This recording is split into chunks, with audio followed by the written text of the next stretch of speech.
En esta misma institución ha trabajado como investigadora del proyecto de investigación de historia empresarial de Barranquilla y del Caribe colombiano de los siglos XIX y XX. Actualmente se desempeña como profesora catedrática del Departamento de Historia y Ciencias Sociales de la Universidad del Norte. Además, es egresada y mentora de Sabores y Saberes, programa de cocina tradicional y patrimonio del Atlántico. Entre sus líneas de investigación está la historia local y regional. Bienvenida, Yesile, gracias por acompañarnos a una etapa más de los brazos del Magdalena. Muchísimas gracias. Buenas tardes, Catherine. Buenas tardes a todos por este espacio, por permitirme esta charla. Procedo a compartir la pantalla. Bueno, nuevamente, como lo manifestó Catherine, en esta tarde quiero charlar un poco sobre las dinámicas, sinergias y la conexión profunda que había en el mercado público como edificio, pero también toda una zona, junto con los canales fluviales que aquí localmente denominamos caños, en una temporalidad que es muy común en la historiografía de la ciudad de Barranquilla, que es de 1870 a 1930. Sin embargo, en la parte final desearía llegar un poquito más adelante en toda esta primera década del siglo XX. Vamos a hablar, digamos, de cuatro grandes aspectos. El primero tiene que ver con algunos referentes historiográficos, solamente algunos que ahí iré mostrando que me sirvieron, digamos, de pie para este tipo de trabajos, del cual ya hay una literatura, una historiografía, pero siguen trabajándose capítulos de libro, papers, en torno a este momento de la ciudad de Barranquilla de auge, ¿no? Luego quisiera hablar un poquito de los caños fluviales, de los canales, que es como el centro también de esta conexión con el río Magdalena. En tercer lugar, ya hablar un poco de la historia del mercado, el mercado público de Barranquilla, que tiene una historia muy interesante en el último cuarto del siglo XIX, y conectarlo con la vida de los caños, porque de eso dependía mucho la mercancía que llegaba, los movimientos. Y por último, me gustaría dar unas consideraciones finales, no son conclusiones, son unos puntos de partida para seguir reflexionando, para seguir, digamos, explorando sobre este tema. La parte de arriba, como están viendo, ilustra un plano de 1905, que más adelante lo volveré a mostrar, un plano que muestra claramente los caños y el río Magdalena. En la siguiente, bueno, en la introducción, se va a mostrar en particular estos cuatro referentes historiográficos. Estos referentes, como les digo, no son los únicos que han trabajado o exclusivamente el tema del puerto de Barranquilla, pero sí son muy interesantes. En primer lugar, está el trabajo muy importante, capítulo del libro de Eduardo Posada Carbó, que es Progreso y Estancamiento en una temporalidad similar, 1850 a 1950. Luego viene un libro que es del profesor Sergio Paolo Solano. Este libro es muy importante. Recuerdo mucho que en sus primeras páginas, este libro, Puerto, Sociedad y Conflictos en el Caribe Colombiano, en las primeras páginas relata al pie de documentación del Consejo Municipal cómo era la vida del puerto, y menciona al profesor Sergio Paolo todo el tema del puerto real, que es como una categoría en la cual, digamos, se denominó todo este intercambio, todo lo que estaba previo a la formalización de un mercado público en Barranquilla. En tercer lugar, un capítulo del libro del profesor Milton Zambrano. Este capítulo del libro enmarca claramente el puerto fluvial en la temporalidad de 1880 a 1900.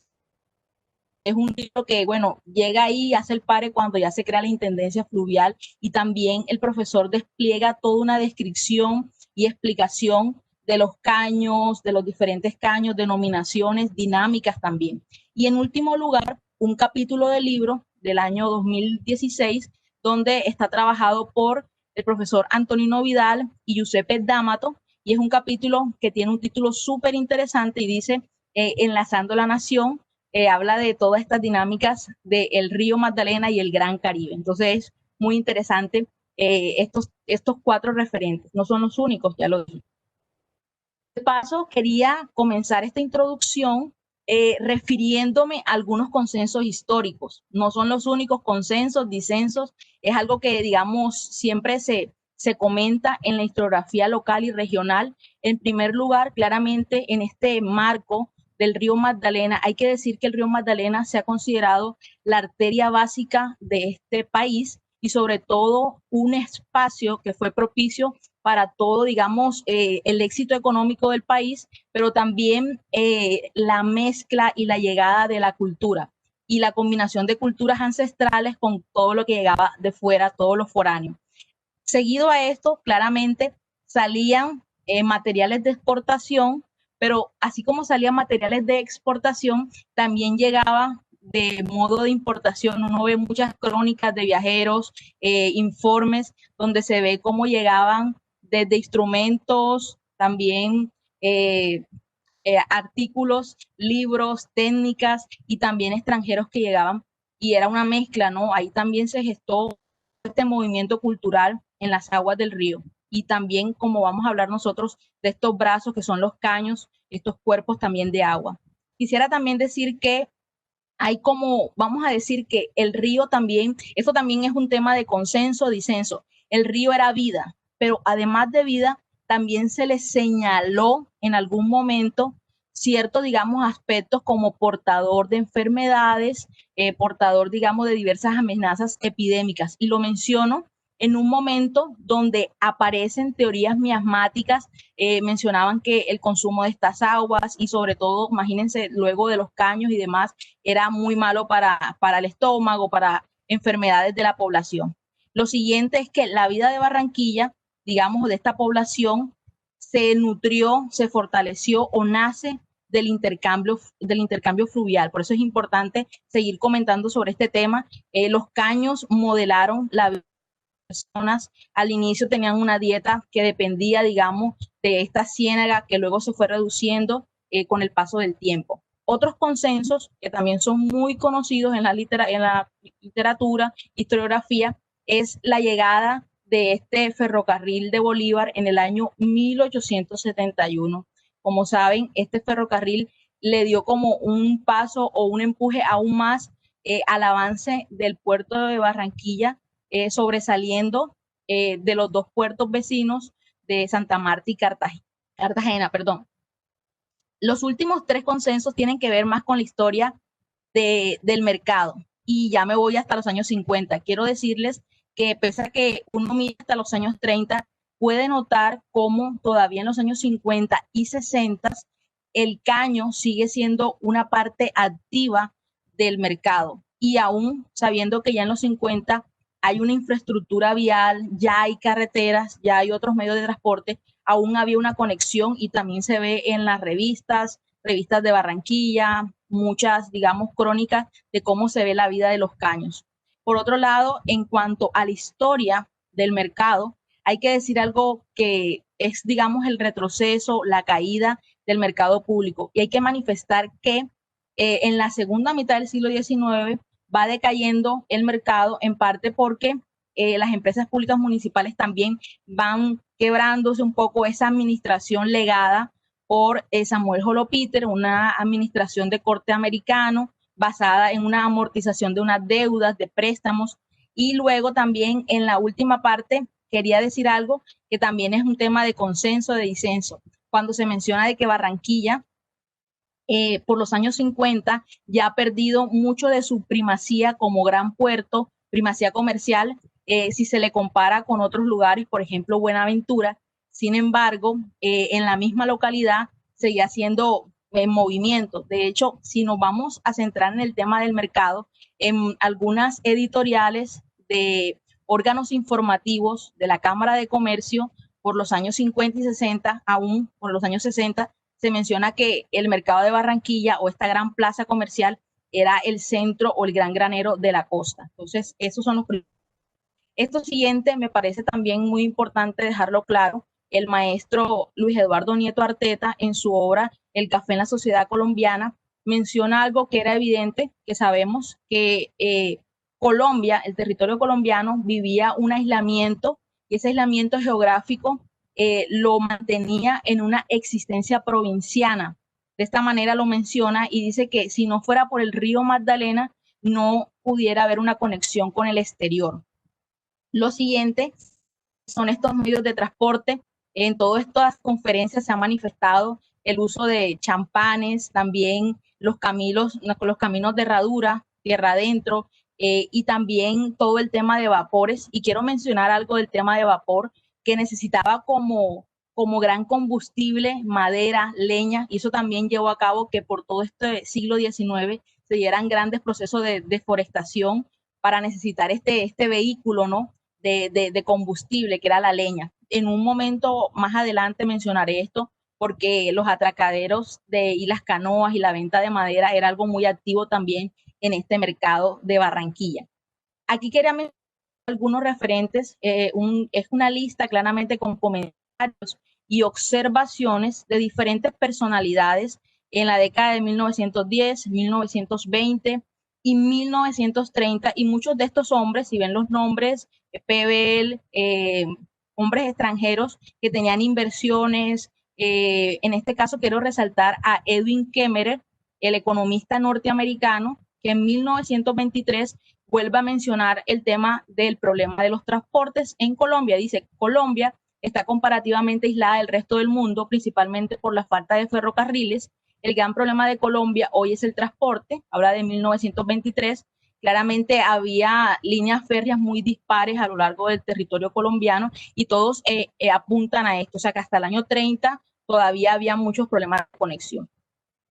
Con respecto al tema de los canales, puse como este subtítulo nuevamente, los canales fluviales son primero, son lo más importante, y quiero manifestar que comenzaré con un pasaje también de otro maestro muy importante, que es José Agustín Blanco Barro, en las obras completas compiladas por el profesor Jorge Villalón, y también quería mencionar cómo él define un poco las características geofísicas, características físicas geográficas de este territorio de Barranquilla, y menciona el área en que nació y se formó Barranquilla, las condiciones físicas generales determinan la aparición y evolución de cambiantes vías de agua y caños o depósitos de parte lacustres y en parte lagunares de relativo escaso fondo, que denominamos ciénegas. Entonces, bajo este amparo, bajo estas dinámicas que también dependían también del tema estacionario, lluvias, desbordamientos, ahí se fue acomodando la población, también sirviéndose de estos espacios. Luego hablaré de espacios como La Loma, que era un espacio de cementeras, de cultivos, luego se fue poblando, era la isla de La Loma.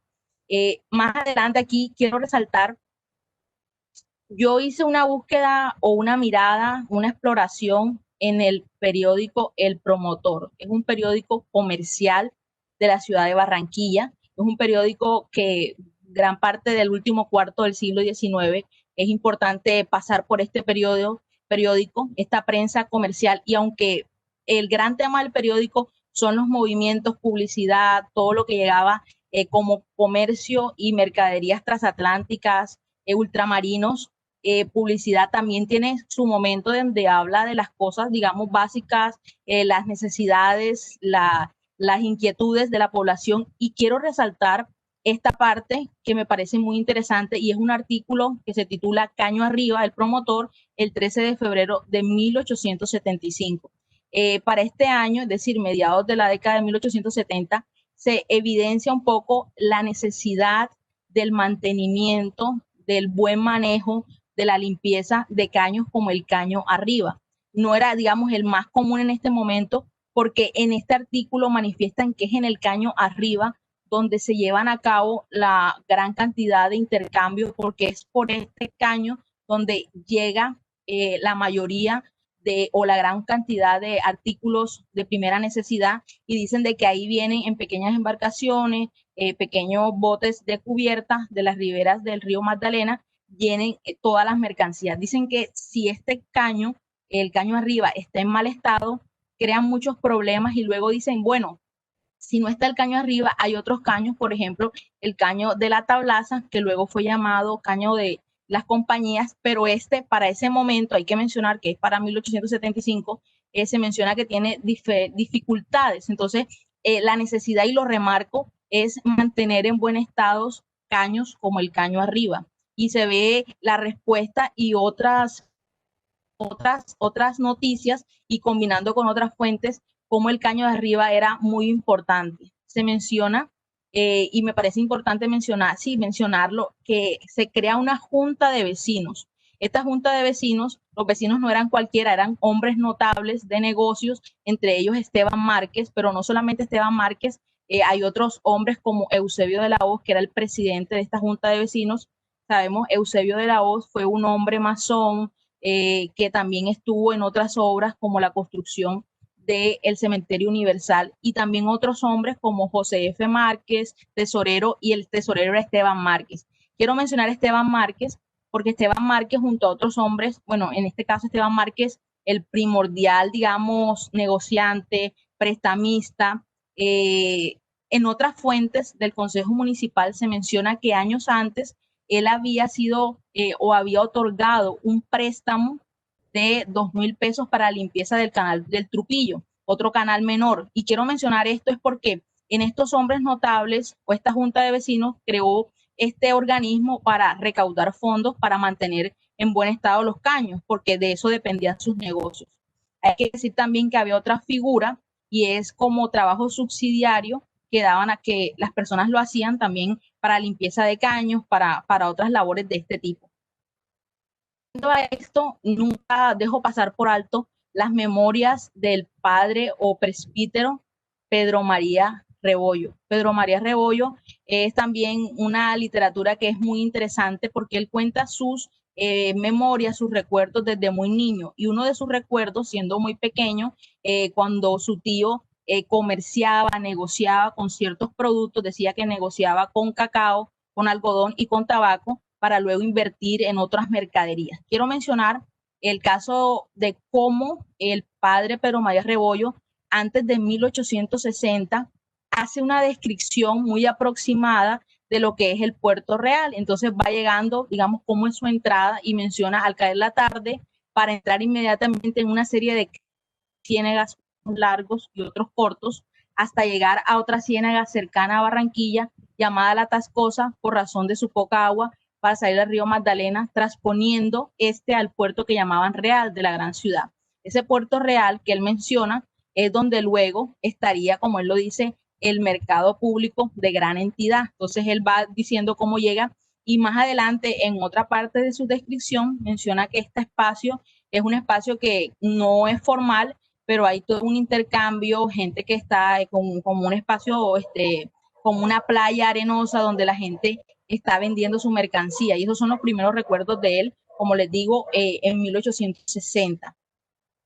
Y esta es otra panorámica que considero que es muy interesante también, porque en este panorama yo veo que algunos grupos o alguna gente interesada de la historia de la ciudad muchas veces corta un fragmento y toda, pero aquí está completa este panorama de 1883. Yo hice como una circunferencia en rojo que pudiese evocar lo que se menciona como Puerto Real, que es todo este intercambio, este término español, donde menciona todo este intercambio comercial, de trueque que había, y que se fue, digamos, avanzando con el tiempo. Y por el otro lado resalto la zona que luego será llamada como Plaza Ujueta o Plaza del Acueducto, y es una panorámica interesante porque da más o menos una idea de cómo era este puerto. Y si vemos del lado, porque está desde el margen oriental, vemos toda esta parte de lo que sería la Loma, que es la isla de la Loma, que como ya dije es un espacio de cementera, de cultivo, que también documentación oficial la menciona.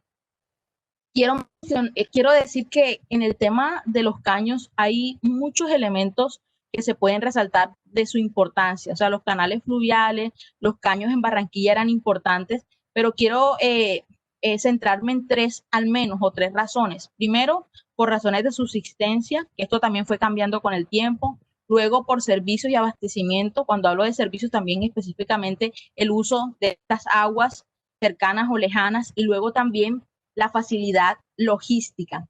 En cuanto a la primera, las razones de subsistencia, hay que decir, esta es otra imagen que evoca al Puerto Real. Esta otra imagen que muestra de este lado la isla de la Loma, y allá el Puerto Real. Y la razón de subsistencia va porque la población, reformándose, construyendo, digamos, este territorio, fue ocupando estos espacios, usando pastos, sembrando, y aunque era peligroso por todos los avatares del río y los movimientos y demás, terminaba siendo un aliado porque en este espacio podría facilitarse el tema de encontrar alimento, servirse del agua, cosechar y sobrevivir. Entonces es como muy importante las razones de subsistencia de la importancia de los caños. Por otro lado, está algo que me parece también muy claro, y es ciertas distinciones en el tema de abastecimiento de servicios, bueno, en este caso servicios que eran, vamos a criticar como deficientes cuando no hay una construcción de un acueducto y había problemas con el acueducto y demás, cosa que luego de 1925 se mejora con todo el tema de dineros que llegan de empréstitos norteamericanos. En el tema de los servicios públicos, abastecimiento de agua, hay un libro de Iván Valencia donde él habla de 3 barrios de Barranquilla y menciona algo interesante, diciendo un poco de que la población más o menos sencilla, la población más humilde, tenía que acarrear agua o hacer uso de los servicios de estos señores jóvenes vendedores de agua, aguateros, agua que muchas veces podía ser de la ciénega o directamente de los caños, agua turbia, que ahí ya hablaban de la propagación de enfermedades y demás. Pero contrastando con esto, la población más pudiente, las familias, en este caso a ciertas familias que se podían, digamos, dar o permitir el servicio de acarrear agua directamente barriles desde del río Magdalena, porque comparativamente esta agua iba a ser más limpia, más higiénica, más saludable, podía ser menos riesgosa que el agua de feo aspecto. Y esto se ve a la luz de una prensa, que es la prensa El Día, el 19 de agosto de 1920, pero se hace una crónica de 35 años atrás, es decir, que también vuelven a finales del siglo XIX. Con este tipo de trabajos muy interesantes de los servicios públicos, el tema de los barrios y servicios públicos, quiero recordar algo que también es muy diciente, dice, recordar que el desarrollo de los barrios de la ciudad es inseparable de los problemas que hubo con el tema de servicios públicos, ni qué decir luego cuando ya en los 20 urbanizaciones modernas como el Prado era explícito y necesario tener el tema de bombeo de estas aguas para esta urbanización más moderna. De último, pongo el tema de lo logístico o la facilidad logística. Cuando hablamos de que los caños fueron también el espacio para que se ubicasen a los lados o en las riberas de estos caños, se ubicase el movimiento artesanal, talleres, protoindustrias, fabril, todo este tema protoindustrial e industrioso, talleres. Las dos imágenes o las dos postales son del mismo caño, son del caño arriba, y en el fondo se ve, en el fondo derecho se ve la cervecería Águila, y digamos, es una imagen muy similar que siempre muestran también las postales, y quiero recordar que todos estos aserraderos también, la cervecería, curtiembres, talleres, se aprovechaban de este espacio para ubicar sus locaciones, para ubicarse. Un ejemplo particular es que los curtiembres o la fábrica de curtidos Lascano y compañía se ubicó también en el caño arriba porque esto representaba, primero, tal vez una reducción de costos en el transporte, podía tener una comunicación más directa con su centro de abastecimiento o con las materias primas ganaderas de donde viniese. Entonces era una forma ágil y segura de mantener este contacto, y también porque ahí era la vida, digamos, comercial de la ciudad. En segundo punto, hablar un poco ya del mercado. El mercado, en este caso, el punto del mercado y la relación con los caños, con los canales fluviales. El mercado tiene una historia muy interesante que se dilata, digamos, por 5 años, y me parece preciso antes de entrar o antes de introducirnos a la historia del mercado, hay 2 antecedentes. Estos 2 antecedentes siempre son comentados, hay uno que más que otro, de cuál es, digamos, lo previo a la construcción, a la ejecución de la obra del mercado público de Barranquilla. Primero hay una crónica de González Fernando de Oviedo, y en esta crónica, cuando uno la lee, puede darse también sí, una apreciación de eso que luego va a ser el Puerto Real. Pero esto es muy atrás en el tiempo y dice, de allí se partió el gobernador el mismo día y llegó a dormir en la costa del Río Grande, no halló allí pueblo, sino un varadero de canoas, y ahí estaban los indios mercaderes de la gobernación de Santa Marta, que tenían 2 canoas llenas de camarones secos que traían por mercadería e iban a aquel Río Grande a tratar con aquella mercadería con sal y otras cosas. Hay como una idea incipiente de intercambio, de trueque. Si saltamos al siglo XIX o pasamos de una al siglo XIX, vemos que hay ya un documento notarial, la notaría primera, escritura 48, y se habla una escritura corta donde describe la construcción de una pequeña plaza de mercado. Esta pequeña plaza de mercado tenía una extensión muy pequeña, dice 27 varas al menos 27 metros, y la ubicación de este mercado, de esta plaza de mercado, iba a ser próxima a las orillas de la Ciénega. No hay una consecución de esto, es decir, si realmente se efectuó, porque luego vemos ya en el año 1853, 1854, la aparición de otro lugar que tenía similares características, todas también cercanas a este espacio acuoso. Y aquí estamos saltando un poco en el tiempo, en 1872, que es la década que estamos trabajando. En 1872, cuando uno mira documentación oficial de contable y de aranceles del Consejo Municipal, uno se encuentra con estas cuentas que son muy dicientes. Por un lado, hay como, yo lo titulo como los lugares de compra que habían en Barranquilla para 1872. Y uno encuentra que hay en caminos, o sea, en el espacio o el perímetro existente en 1872, muchas pulperías, tiendas sencillas, tiendas muy, digamos, de corto presupuesto, de poca variedad, que se concebían como unas tiendas de licores comestibles. Por otro lado, habían 2 renglones o dos, digamos, sí, 2 grandes renglones, unas que eran tiendas de mercancías y otras almacenes comerciales. Característicamente tenían un número más reducido, y estas tiendas o estos almacenes ya son los que venden y, digamos, tienen como una publicidad, son dirigidas por como casas, por gente que también puede ser extranjera, son los que pautan en periódicos comerciales. Y por otro lado, los artículos que venden muchas veces son importados, traídos de fuera, delicatessen, galletería francesa, italiana, también productos como cerveza alemana. O sea, todo esto como, digamos, se iba mostrando.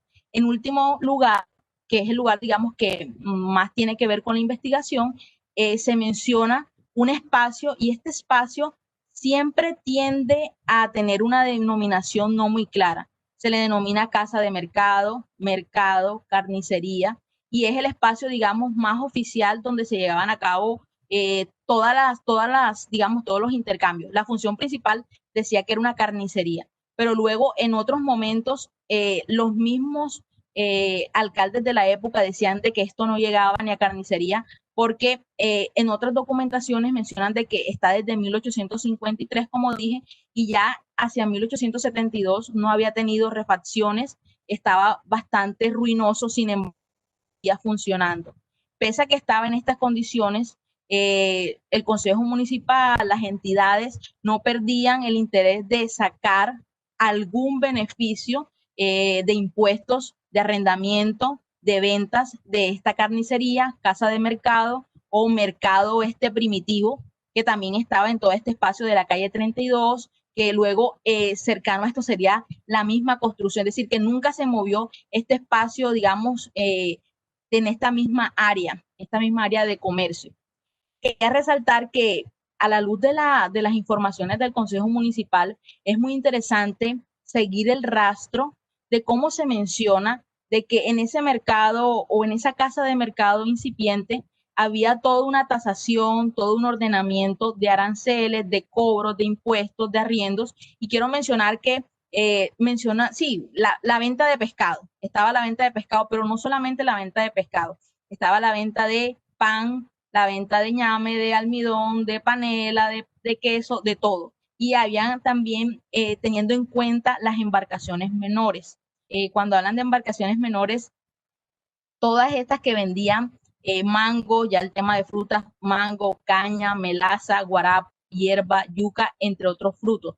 Todo esto, tanto lo que estaba dentro de los locales de la pequeña casa de mercado, como en el malecón, como en las canoas que estaban ahí cercanas, fondeando ahí, atracando ahí, todas debían pagar un impuesto. Y esto es a la luz de 1873. Y hay un listado a final de año que garantiza cómo se va a cobrar el siguiente año, es decir, 1874.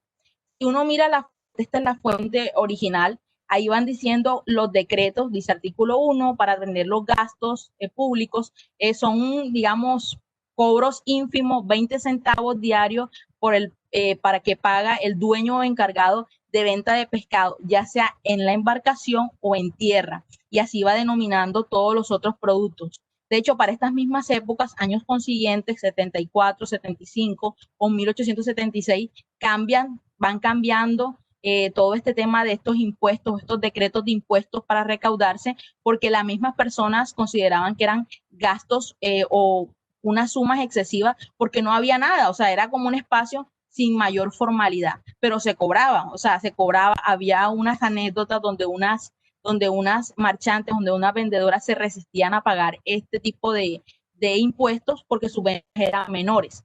Y si pasamos a la historia, digamos, del mercado, y es una historia que comenzaría en 1880, la del mercado oficial, el mercado grande, el mercado ese de gran entidad que ve luego este señor, el presbítero Pedro María Rebollo. Para hablar del mercado hay que partir del año 1880 hasta 1885, que es cuando se inaugura finalmente en agosto este mercado. Y la primera persona que se interesó por llevar a cabo un plan, un proyecto, un diseño y trazar un presupuesto fue el general venezolano de Maracaibo, Venezuela, José Felipe Mayor. José Felipe Mayor llegó con su familia. Algunos mencionan que tenía descontentos, que tenía ciertos problemas con Guzmán Blanco en Venezuela y llega acá con muchos aires de progreso, vamos a decir el término, como de evolución, proyectar mapas, dictar clases de matemáticas y demás, y dentro de esto proyectó la creación de un mercado o un lugar de abasto oficial. El presupuesto que proyectó y todo esto se dilató. Esto que estamos viendo acá, la otra imagen, es el facsímil de la escritura pública, donde se relata, se describe ese largo contrato con muchas cláusulas, cláusulas donde se deja en evidencia una idea de monopolio, es decir, que no podía existir otro lugar de abasto de estas mismas características. Esto es para 1880 y luego vemos que el mismo año no hay un plan oficial, esa documentación hasta el momento yo no la he encontrado, otros del consejo me dicen que esa documentación no está, o sea, se perdió, pero quiero mencionar que en la prensa describen muy bien cómo iba a ser este plano o cómo se proyectaba.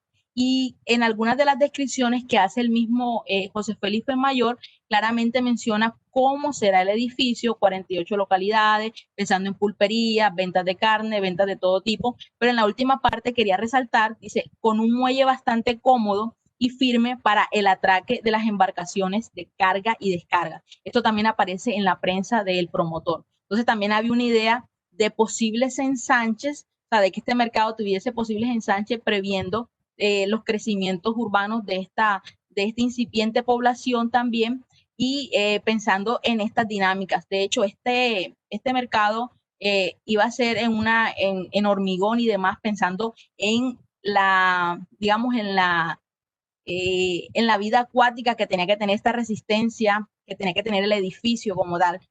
Por otro lado, si ya saltamos un poco más adelante, en 1892 ya está inaugurado el mercado. Si volvemos acá, como dije, el mercado se dilata un poco, finalmente será Esteban Márquez o la familia Márquez los que tienen el dinero y el presupuesto y llevan a cabo esta obra finalmente que, como dije, es inaugurada en 1885. Pasado esta época, en este punto, y es muchos viajeros llegan a Barranquilla, sabemos de estos libros de viajeros compilados, unos con muchas ilustraciones, otros con menos, unos con muchos prejuicios, claramente, y hay otro que siempre menciono porque Robinson Weir, que venía de Nueva York, estaba recién casado, venía con su cuñado, hace unas anotaciones o echa un vistazo al mercado de la ciudad con unas apreciaciones muy libre de tantos prejuicios, también marcadas obviamente de ese exotismo que se menciona, y entre eso menciona, digamos, cómo será o cómo era este mercado, lo ilustra, más adelante muestro las dos imágenes, tiene varias, y él se sorprende de la variedad de fruta, de la variedad de flores que había encontrado, de los pescados secos, ahumados, que estaba, y como era ornitólogo y muy inquieto, también comienza a descubrir y también dibuja una nueva especie que era para él desconocida, que era el sábalo. Entonces me parece que acota mucho con esta mirada del extranjero, esta mirada de los viajeros. Estas son dos de las ilustraciones que él consigna, y quiero decir que esta mirada es de 1892, pero finalmente es mostrada o es publicada en 1895. Y quiero decir que para estos años, 1890, 1895, el mercado estaba en su mejor momento, porque era, digamos, era una obra de grande magnitud si se compara con las edificaciones menores, de mampostería más pequeñas que había en la ciudad. Quisiera que miraran del lado izquierdo, bueno, está Barranquilla, estas son dos de las ilustraciones que él tiene en su recorrido, en su diario de viajes, y habla de Barranquilla desde el pantano, mercado en primer plano, y atracadero del mercado. Entonces también se muestran las canoas, las mujeres, las vendedoras, también hace una descripción de cómo es la vida, o cómo es y cómo se ve, cómo se aprecia. Esta imagen sería también para estos mismos años, por la misma forma de cómo se ilustra el mercado por los años 1890. Y si ustedes ven, ahí está el tema de los caños, pero la loma o toda esta parte de isla, que era bastante inundable, que en algunos momentos, como ya se dijo, podía ser peligroso y demás, pero era era un lugar también de sembradíos. Cuando uno explora otros hombres de escritura costumbrista, por ejemplo, Salvador Camacho Roldán, quise explorar esa parte donde él habla del Banco a Barranquilla, ese recorrido, y él va describiendo un poco lo que él habla de las zonas productivas o zonas productivas de donde se beneficiaba Barranquilla para la población, ¿no? Entonces dice al menos tres zonas. Dice, en el Banco Magdalena se producía alimentos, bienes alimenticios como bizcochos, conservas, sombreros de palma, enseres de totumo, loza, tinajas pequeñas, grandes.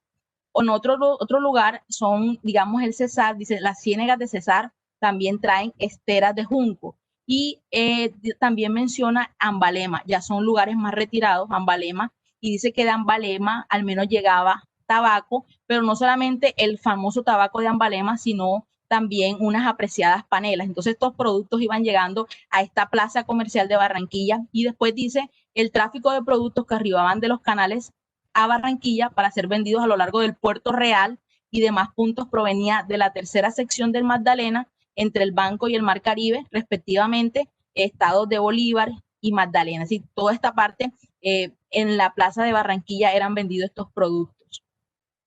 Por otro lado, quería resaltar una paráfrasis de un largo párrafo de Vidal y Amato, de D'Amato, Giuseppe D'Amato, que menciona, vamos a decir, las dinámicas que se estaban dando en las provincias interiores, y estas dinámicas hacían que algunos gremios, por ejemplo, agricultores, pero ellos dicen sobre todo los compradores de cuero, de tabaco, de quina y de otros bienes, tenían la posibilidad de conducir las mercancías por el río hasta las fronteras agroproductivas para lograr encontrar como una ganancia más. Es decir, compraban a precios modestos y luego revendían a unos precios más elevados que les resultaran una ganancia más interesante. Entonces, ellos claramente hacen una mirada un poco antes, es decir, ya hace una mirada desde 1840, 1850, pero es este mismo ambiente que sigue y que continúa. Yo también miré otra prensa que reposa principalmente en la Biblioteca Nacional de Colombia, prensa como El Progreso de 1904, y eso es un trabajo maravilloso que puede seguirse haciendo, y es que en la prensa había, vamos a decir, como una corta sección, una pequeña sección que hablaba de la revista del mercado, y uno va rastreando ahí qué productos estaban en ventas, y interesante notar de que no mencionan el tema de la carne, o el tema de la carne, aquí también había, digamos, había un presupuesto un poco más importante para el matadero, y también, digamos, tuvo su renglón, pero aquí uno mira y puede observar ya a la vuelta del siglo la variedad de productos que se consumían, peso, precios, hablan de arroz, azúcar. Me pareció interesante remarcar de que hacían unas distinciones entre manteca del país, manteca extranjera, manteca que venía también de lugares europeos también, y luego también dicen de jabón americano, jabón del país, porque si recuerdan, al lado,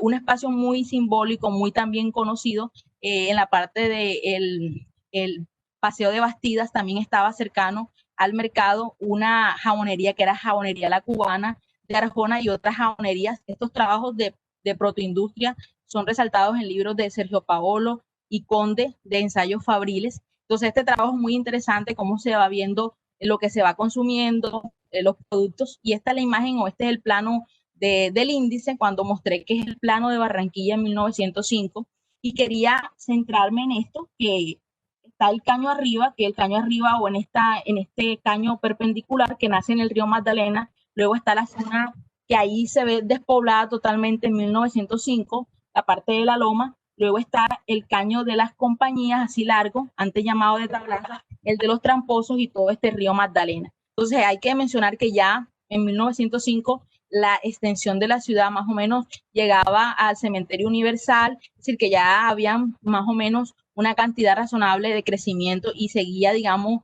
esta población con un crecimiento vegetativo importante que necesita consumo de productos, intercambios comerciales. Aquí quería mencionar algo que evoca algo que yo menciono como triangulación comercial. Triangulación comercial es un término que nace de poder conjugar tres lugares en un mismo escenario. Esos tres lugares son el mercado público, y aquí menciono otro espacio, y es el mercado de granos y la Plaza Ujueta. La Plaza Ujueta también era digamos, un espacio céntrico que se fue absorbiendo. Hoy digamos que no existe porque se fue absorbiendo con los crecimientos urbanos, pero estos tres lugares, estos tres entornos, estos tres lugares no eran independientes, eran conectados, eran complementarios, y digamos, la triangulación comercial, o dos mercados, mercado público grande, mercado de granos, un mercado auxiliar y la Plaza Ujueta, serían los tres espacios en los cuales la ciudad se surtía de la gran cantidad, vamos en este caso, el centro cardinal, donde se concentraba el mayor número de lugares de venta, de distribución de comestibles, enseres y todo tipo de efectos. O sea, en estos tres espacios, y también todo dependía de este cruce del caño arriba con el caño del mercado. Siempre se ven en las imágenes postales todo este flujo de canoas. Esto es un trabajo interesante de Harold Dede, es un trabajo del año 2018, un artículo donde él describe todo el tema de la carrera del progreso. Yo hice unas agregaciones de su ilustración, donde uno observa el río Magdalena y todo el caño arriba, que a los lados ya muestra todos estos aserraderos, muestra todos los negocios, todas las industrias, todos los talleres, la cervecería Águila, la fábrica de tejidos Obregón, que se va viendo que es la parte logística, de importancia logística del caño, y luego se encuentra con la Plaza Ujueta, con el caño del mercado, con el mercado público.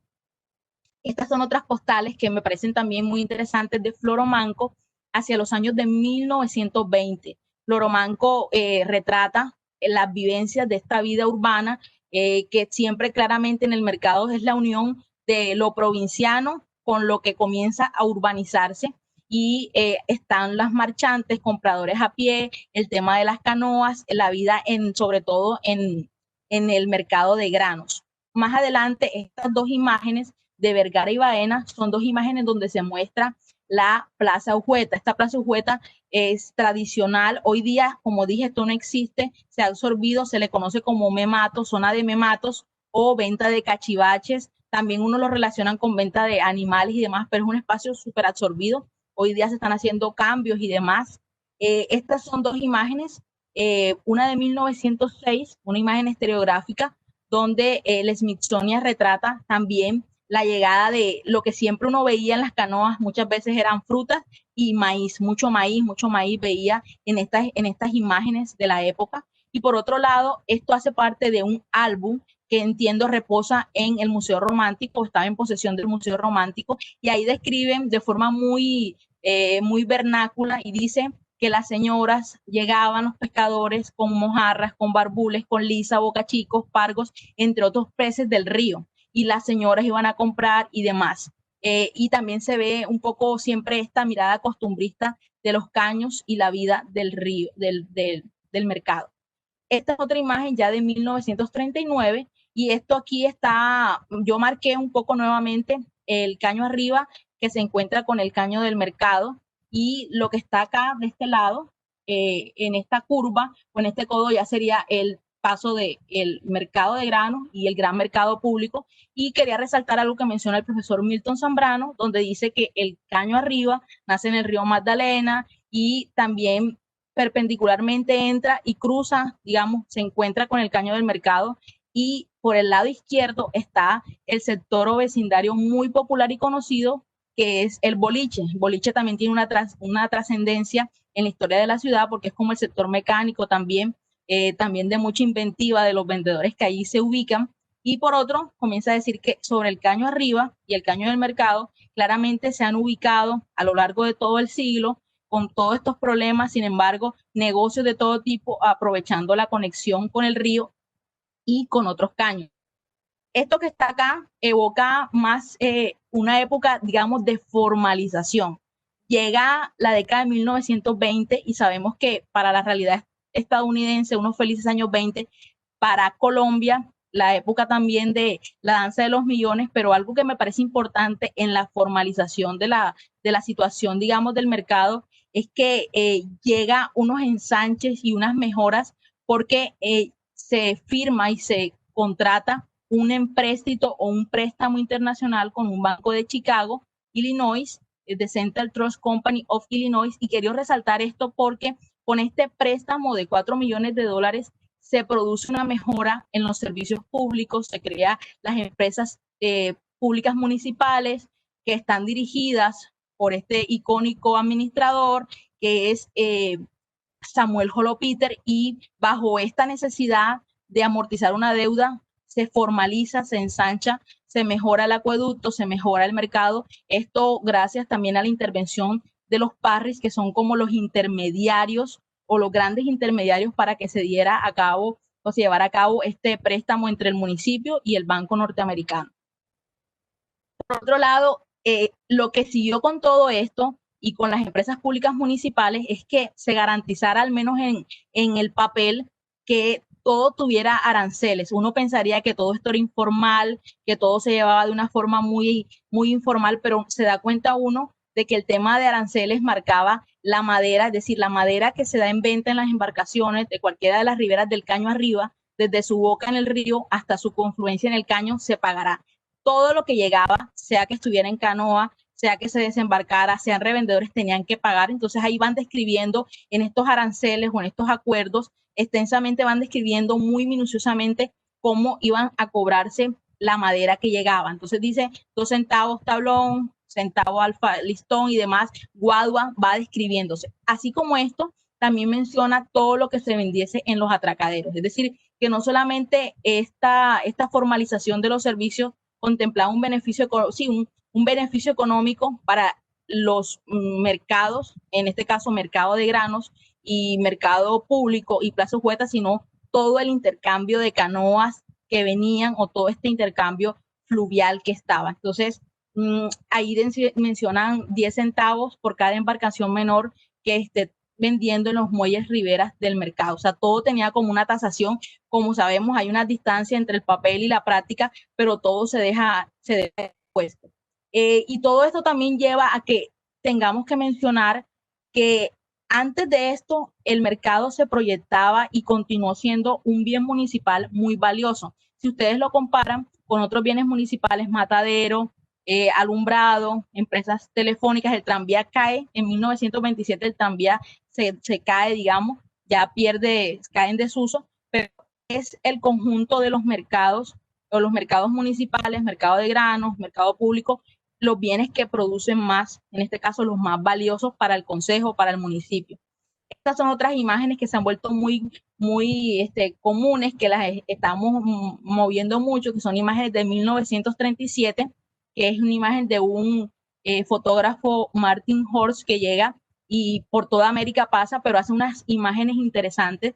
Y quería resaltar yo en particular la imagen de arriba, es en primer plano acá la Plaza Hueta, kioscos de la Plaza Hueta, y en el fondo el mercado de granos. Y por este lado, abajo izquierdo, está el mercado, las canoas o la parte de los atracaderos del mercado.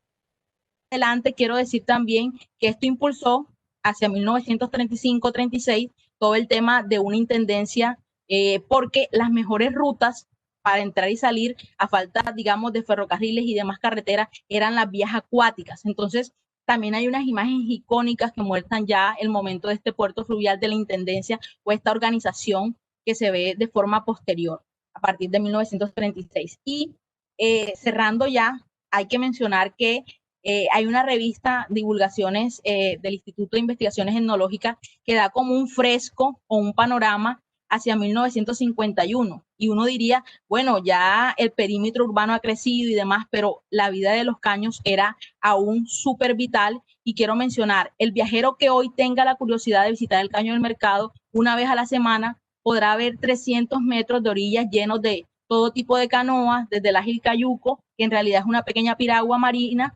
disfrazada con un nombre extranjero, hasta los grandes botes de 2 palos cargados con camarones frescos, secos, lisas, conservadas en hielo y otros pescados de mar de la costa, desde Pueblo Viejo hasta Santa Marta, guineos de la zona, mangos de la ciénaga, mamones de gaira, leña para entechar. Es decir, que también hace una descripción, y por eso es que muchas también de las postales de mitad de siglo muestran esta vida de los caños muy activa. Y acá otra exploración más es la revista Barranquilla Gráfica, con muchas de tenía una sesión que es folclore.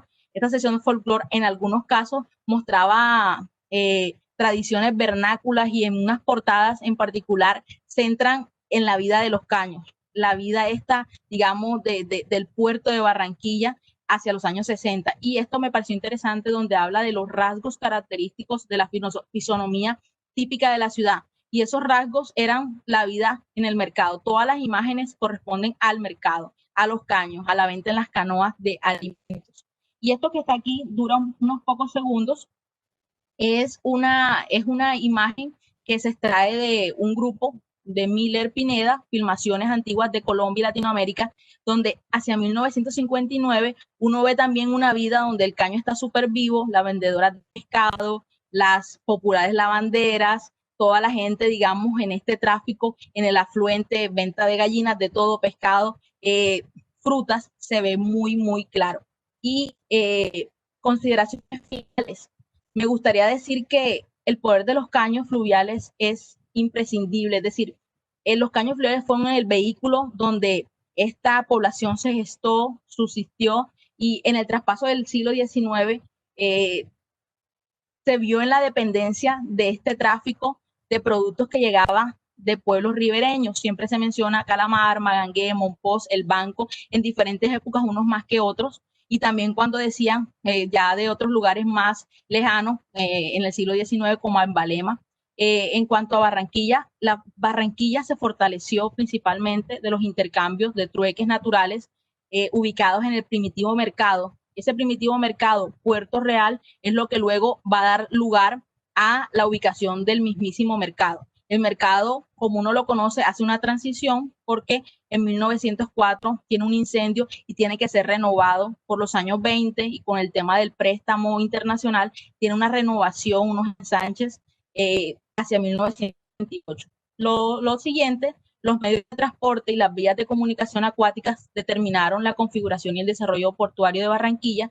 Y lo último es que la ciudad, como siempre se estudia la historiografía local, siempre se menciona que en este momento del siglo XIX, esta dependencia o este conjunto de caños derivados del río fueron los principales espacios donde se desarrollan las actividades comerciales que tienen transporte fluvial de por medio, y a lo largo de las épocas iban transformándose el nombre o denominándose o cambiando, digamos, sí, de sentido.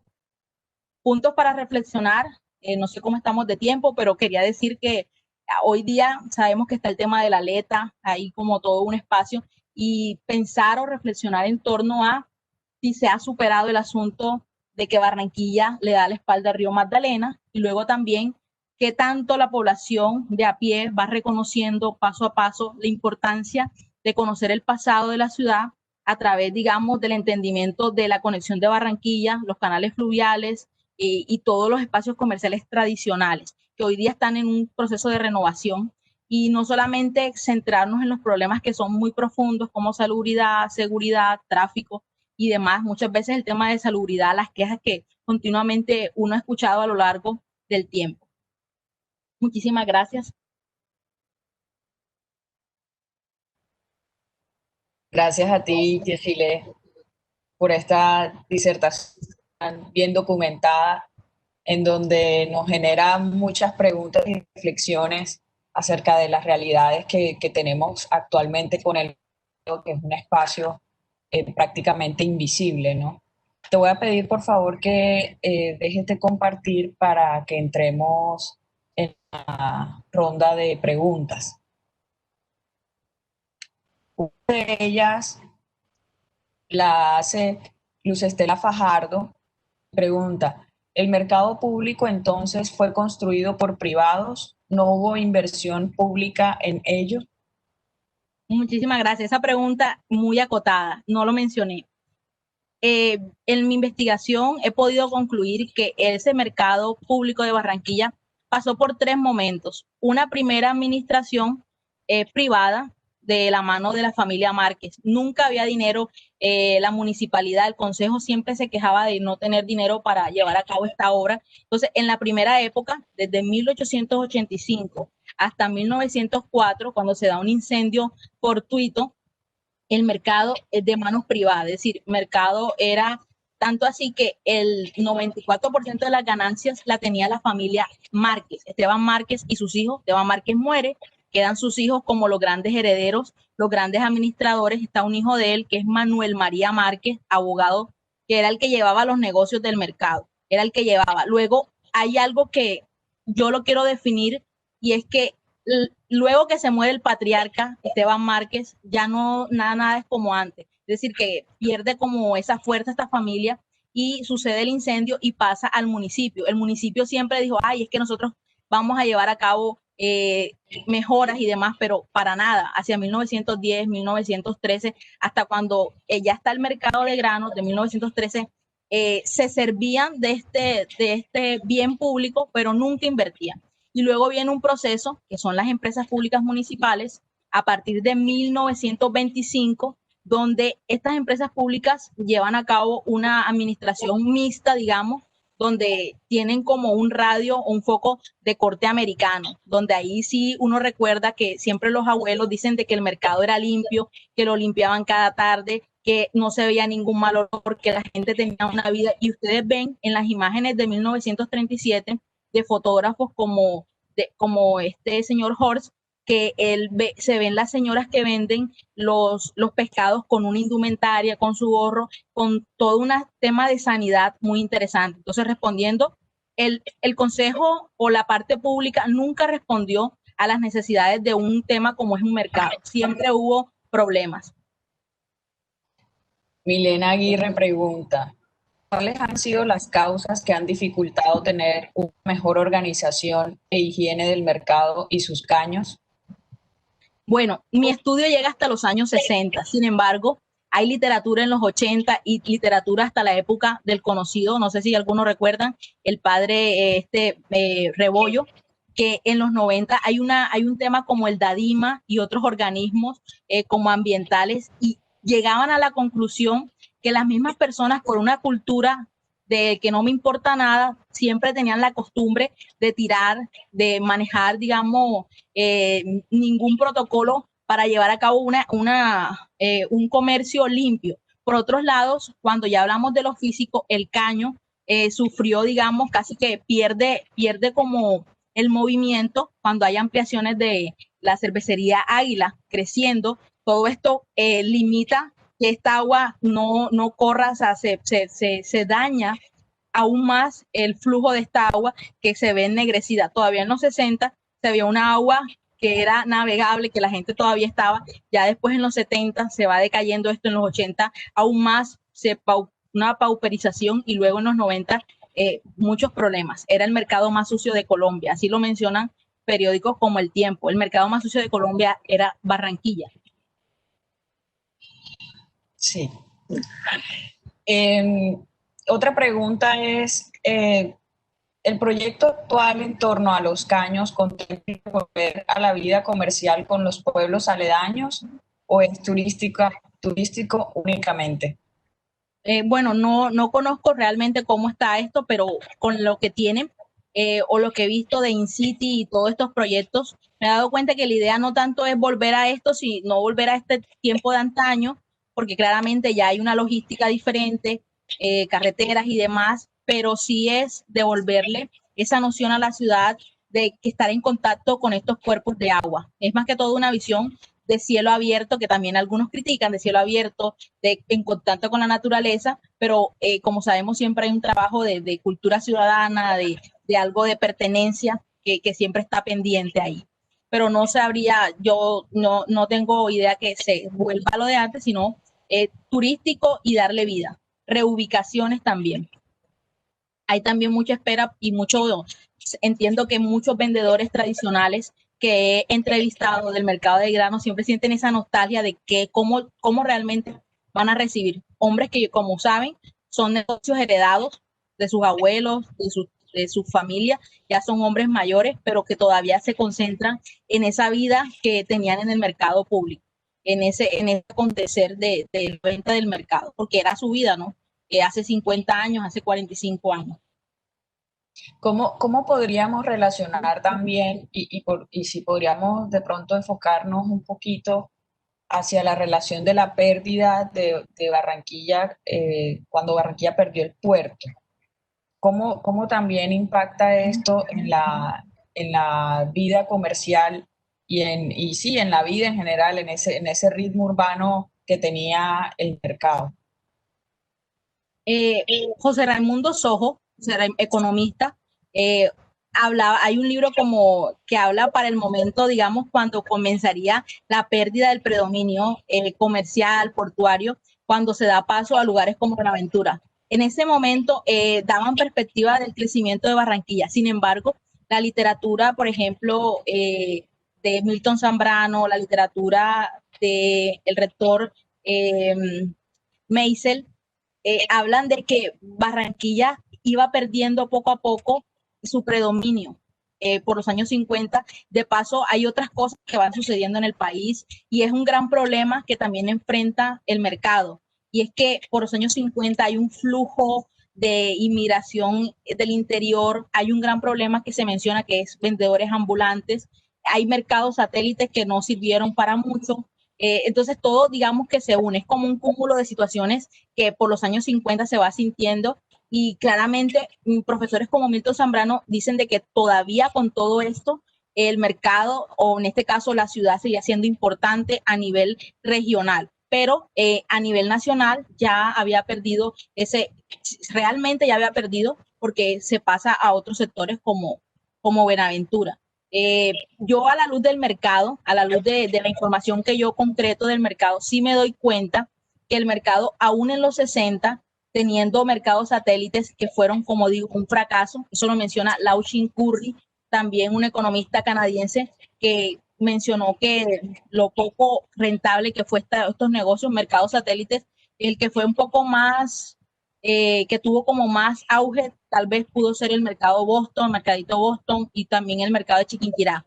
Pero el mercado de las Nieves, de un barrio de tanto tráfico, nunca sirvió, nunca tuvo verdadero objetivo. Entonces, todavía con todo esto, el mercado seguía siendo importante por la década de los 60. Lo mencionan así y siempre recuerdo el Gran Granero de la Costa, todavía era una plaza importante, todavía llegaba la gente de pueblos vecinos y se surtía, llevaba, entonces todavía había un intercambio. Samuel Pérez pregunta, ¿fueron los caños obra de la naturaleza o de construcción artificial? Los caños o todo estas denominaciones de estos cuerpos, estos brazos del río, fueron cambiando el sentido, digamos, también por mano humana, el hombre también fueron, digamos, interviniendo. De hecho, lo que es la isla de la Loma tenía una extensión de isla grandísima que luego se va reduciendo, va cambiando, digamos, va siendo ocupada por estos talleres, por estos aserraderos, por estos negocios y ya no tiene esa función de sembradío. Hay una información, todavía nunca he escrito sobre eso, pero una información que habla de la isla de la Loma y cómo era la isla de la Loma, que eran cementeras, que era para cultivar, que había ganado, es decir, que también los dueños de esto se beneficiaban, pero si hay intervención de estos cruces. No entiendo también porque a la luz de la prensa, como yo mostraba, este caño de la tablaza les era imposible, quién sabe qué problema había en ese momento, pero lo menciona, o sea, qué le pasaba al caño de la tablaza que no era tan útil o era tal vez más largo el trayecto que el mismo caño arriba. O sea, esa parte si no fue cambiando de año a año, iba cambiando, digamos, los reportes. Cuando mencionabas, digamos, esa ubicación estratégica que tenían empresas como Bavaria y que hay detrás, el que daba Telares Obregón, digamos que pienso y lo comparo como en la situación actual que tiene el río de esas empresas que se ubican ahí a las orillas del río Magdalena y que ha sido, digamos, punto de quiebre en cuanto al cuidado del medio ambiente, cómo es Sí, esa responsabilidad ambiental, cómo era en ese momento, creo que eran como más conscientes o había un tema de responsabilidad o de cultura ciudadana más fuerte que el de ahora, ¿cómo lo ves tú? bueno, la cervecería Águila, por ejemplo, de 1916, está el mercado de grano y hay el mercado de grano está ahí, está la Plaza de la Tenería, está como el incipiente sector de el boliche, pero va gestándose la cervecería crece y se extiende. Es una empresa que va creciendo y a medida que va creciendo va tomando más terrenos del área Obregón, también tiene un momento de mucho auge que también olvidé, pero también se surtían de algodones que compraban de sectores ribereños. Y lo menciono porque claramente la responsabilidad, muchos dicen, mencionan de que estos ensanches y todo este tipo de residuos dañaban también ese ecosistema, claramente dañaron, afectaron esta vida natural que había, que todavía en los 50 se veía un poco viva, ¿no? Muchas historias comentaban, también fruto también de los recuerdos de que todavía la gente en los 50, 60 pescaba ciertos pescados y demás, entonces todavía estaba vivo, luego ya se ve, el panorama es un agua turbia, grisácea, maloliente, imposible de soportar, situación que todavía está, ¿no? Sí, el profesor Jorge Villalón me menciona en Facebook algo que yo lo mencionaba ahorita en privado y reflexionaba que Manuel Carrera veía Barranquilla como una posible Venecia tropical, Varios, porque varios mencionan esto, Manuel Carrera, no me acuerdo, hay otros que dan esa noción eh, de esta vida que era dependiente de estos cuerpos acuáticos. Pero luego yo también conversé con un arquitecto algún día de esta vieja guardia que también tienen sus conceptos también. Decía que naturalmente es como difícil mantener este comercio cerca del agua porque creaba ciertos conflictos, ¿no? O sea, hay gente que está totalmente en desacuerdo de que esto tuviera una cercanía en tiempos actuales con cuerpos acuáticos, pero por mucho tiempo funcionó así, por mucho tiempo fue de esta manera y funcionaba. Impactante las imágenes de los 30 cuando se veía una organización, un orden. Es tanto así que en el mercado de Chiquinquirá, del barrio de Chiquinquirá, eso está en ruinas, está como el espacio y algunas mesas. Las mesas tienen y se conservan las mismas mesas instaladas por los años 1900, o sea, las mismas mesas de la instalación de las empresas públicas municipales, donde eran como las piedras o los puestos de los vendedores de carnes o de vendedores de pescado. Entonces se mantiene, o sea, estaba bien hecho. De hecho, los filmadores de carne de la parte del cuando se amplía el mercado y se mejora, hay una parte que es como el ala del mercado de carnes. El ala del mercado de carnes y en total el mercado, cuando aún estaba en mal estado por los años 80, implosionarlo fue como un acontecimiento. La implosión del mercado llevó mucho trabajo porque era una obra que se había hecho muy bien. Muchos decían que era que tenían que mejorarla y demás, no implosionarla, porque era una obra muy resistente que había sido bien desarrollada, pero las prácticas administrativamente estaban muy mal.